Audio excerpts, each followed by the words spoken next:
I wasn't going to do this before because I thought, hey, it's just Twitter, it's just talk.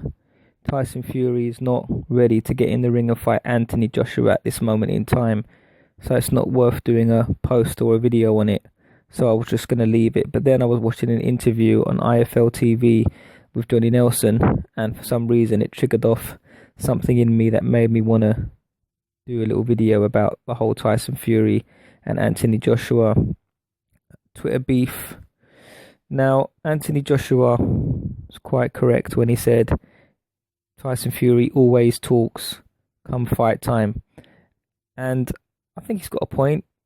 Tyson Fury, in a way, it seems like, wants to stay relevant by commenting, coming up to big high profile fights, heavyweight contests, so that he can remain in the public light. He might not have the physical attributes at the moment, or he may not be in shape to fight. So the only thing he can do to compensate that is to comment on the heavyweight fights that are coming up. One such example, recent example, is what we saw with Anthony Joshua. So the only way he can really stay relevant, because he's not in any fit shape to fight, is by tweeting things like that. Now, usually Anthony Joshua stays quiet and his public image is very clean, and a lot of people call him a robot. Tyson Fury has been one to call him that, and a puppet. I'm not going to go into the actual tweets. I'm sure everybody knows what those tweets were, but I think there is a side to Anthony Joshua that a lot of people don't see. And I think Anthony Joshua wants us to know that he has that streak in him as well, so that people don't underestimate him. And we saw that against Dominic Brazil, and we've seen it a few more times. And he's only human at the end of the day. I mean, I think Anthony Joshua's public persona is spot on. I think he tries to conduct himself in a very professional manner, and people like Anthony Joshua have kids supporting them and kids watching them, so he needs to really be or act in a polished fashion, and I respect that. And if I was a boxer in the public eye, I would also be the same. And I think a lot of people who take on this particular role get criticized, but I think Anthony Joshua has been professional, but at the same time he's shown his other more mean side, and I personally respect him for that. When I went to the David Haye fight, for example, when his comeback fight against Mark Demori, there was kids present at the fight, a guy with his granddad, and I looked around and there was families and little kids, and people like David Haye, believe it or not, and more so Anthony Joshua, attract kids.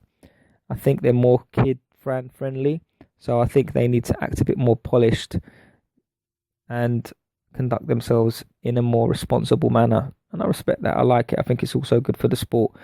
I also like characters like Tyson Fury, who are just real and raw and say what's on their mind. And I'm a fan of both men. I do like Fury. But a lot of people are saying, and the main purpose of the video really, a lot of people are saying that, you know, Tyson Fury beat the man, and Joshua can't say nothing because Tyson Fury beat Klitschko. But at the end of the day, if you are the man who beat the man, then defend your title. If you are the one who dethroned Vladimir Klitschko and you're calling Anthony Joshua a paper champion, if you're not fighting, Anthony Joshua doesn't have you as an option. He can only fight who's available and who's put in front of him. So you can't call him a paper champion if you're not willing to step back into the game, get yourself in shape and fight him.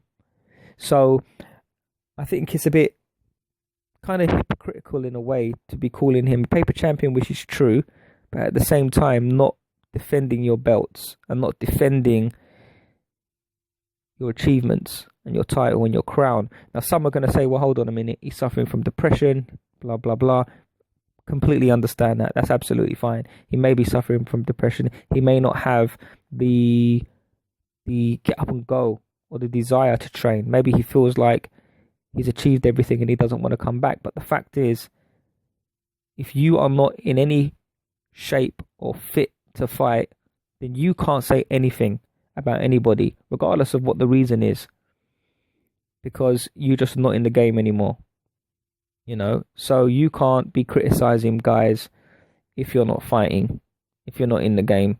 And he had an amazing accomplishment, did Tyson Fury, when he beat Vladimir Klitschko. I'm not taking anything away from him. I wanted him to win, but let's face it wasn't a prime Klitschko, and his resume isn't that wonderful anyway. So I don't think he's completely proved himself beating a over the hill Klitschko, and no elite level heavyweights. So I still think Tyson Fury, in order to prove himself, needs to come back and fight the Joshuas, fight the Wilders, fight the Parkers. But I don't think that he should be criticizing Anthony Joshua when he's not doing what he needs to do to defend his crown. Joshua can only fight who is put in front of him. And I know for a fact that if Anthony Joshua had the chance, and if Tyson Fury was in shape, Joshua would take that fight. So I think, take away the depression and the personal issues Tyson Fury is going through. And on a side note, I'd like to say I hope he gets through that.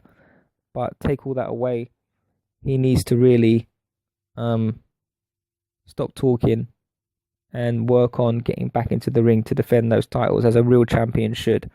I mean, if you think about it, he won the title and that's it. No defenses against any hungry young champions. I mean, what kind of a legacy is that going to have? Is that going to leave? If you look at the boxing champions of the past who defended their titles, who lost their titles, who were involved in trilogies and wars, Tyson Fury hasn't got that.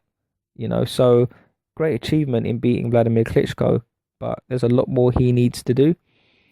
And because of that, I don't think he should be criticizing the likes of Joshua, who seems more committed outside of the sport. He lives the life more so than Tyson Fury, it seems. So anyway, that was my my comments on everything, on that whole Twitter situation. I think Tyson Fury's doing it just to stay in the public eye, but I think he shouldn't be saying that if he's not prepared to knuckle down and come and defend his titles like a real champion should.